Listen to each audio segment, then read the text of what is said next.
Welcome to another edition of Capitol Corner. I'm Geoff Luebkemann with my partner Richard Turner. And this week we've returned from Washington D.C. where members of the Florida Restaurant and Lodging Association joined over 600 hospitality leaders from across the U.S. to unite voices at the National Restaurant Association's 31st Public Affairs Conference.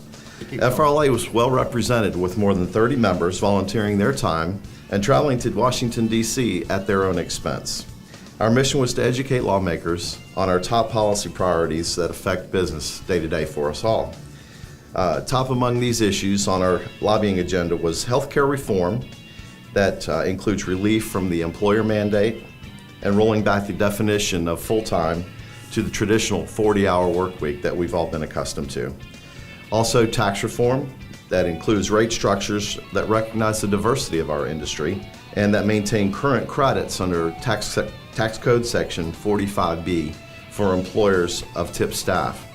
And then lastly, maintain the current legal standard of reasonable and proportionate for debit card swipe fees, which could be damaged as lawmakers consider action under Dodd-Frank Act.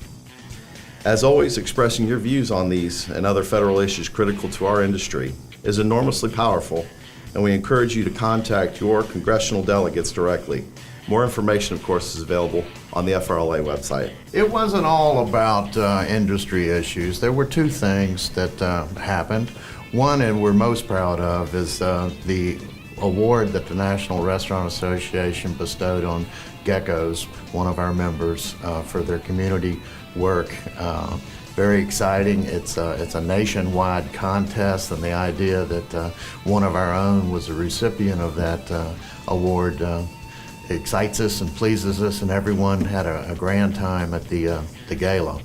Another thing is that a lot of people may not know this, but Carol Dover was invited to the White House for the Women's Empowerment panel, and so she spent the afternoon at the White House talking about women's issues, and it was a very good time. Our Attorney General Pam Bondi was with her. Now, while we were gone, doesn't necessarily mean there wasn't a lot happening here in the state. We start off with an announcement from the city of Miami that our lawsuit on minimum wage, the judge ruled, he ruled in our favor.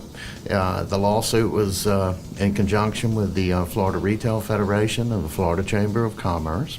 We anticipate an appeal, but the judge's order was so well written, so grounded in the law, and we'd also like to thank the Attorney General for intervening in this case. Visit Florida has amended some of their contracts, which allows or demands that all of their contracts be online as a result of Secretary Ken Lawson's leadership.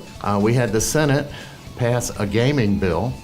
The House version, which is almost diametrically opposed to the Senate version, still over at the House. We expect it probably to come out next week. Those bills will go into negotiations and compromise. Good news on ADA. Representative Leake's bill about drive-by lawsuits as it involves the ADA has passed its first committee and is well on the way. We also have 3 major alcohol bills involving craft distilleries, glassware, and cooperative advertising. And then finally, on Tuesday, when the House goes into session, the wall separation bill will come up on the floor. There'll be a hearing on gaming. That will also be discussed on the floor, and the franchise bill will receive its first and probably only hearing for this session. So with that, we'll see you next week on Capitol Corner.